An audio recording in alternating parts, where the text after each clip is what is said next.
Okay, so the next step then was to remove the bottom cover, but first you had to do the harmonic balancer. So you use this tool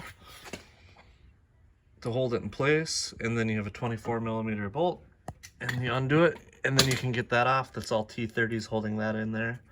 You wanted to set it to top dead center before removing it. So you did that by removing the ignition coils and spark plugs and putting a screwdriver in the front cylinder and finding it, and then making sure the mark was on line 2, and that was all good. And then now I need to remove the cam bridge, which is a special tool. It's reverse threaded, and T30s and M10 triple square, which I don't have because I don't have any tools currently. So I'm gonna go run and get that, and then I'm gonna continue on the video. So after we found top dead center, we took off the harmonic balancer and the cover. What we did was we used these cam setters to set the cams. Also replace the top here. Down here you have a tensioner. We replaced the tensioner. To get it all out, you just take the tensioner off, take that out, and then put your new chain on. And then this tensioner you got to take off too, for the lower pump. That's pretty easy once that tensioner is off to get that chain off.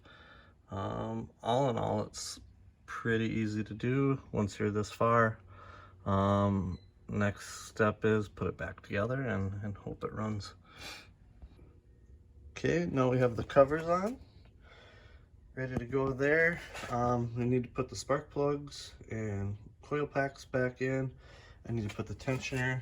Actually, tensioner's still on there. I just need to put the belt on.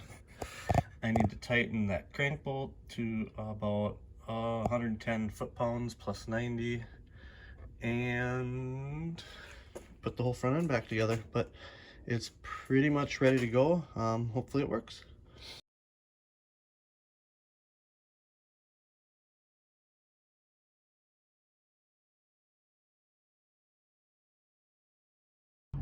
Well, fast forward to now and everything's back together. I kind of had to skip a lot because a lot didn't go as planned.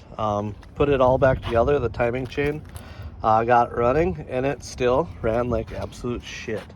So then I got to thinking that it's getting a lot of fuel.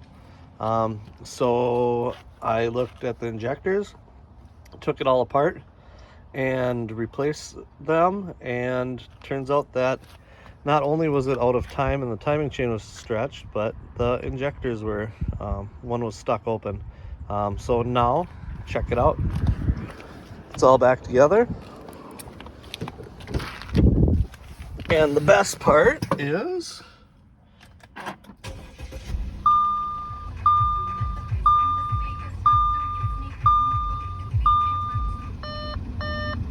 no lights. Fixed it. So it was the injectors and the timing chain. So happy to have a running car again.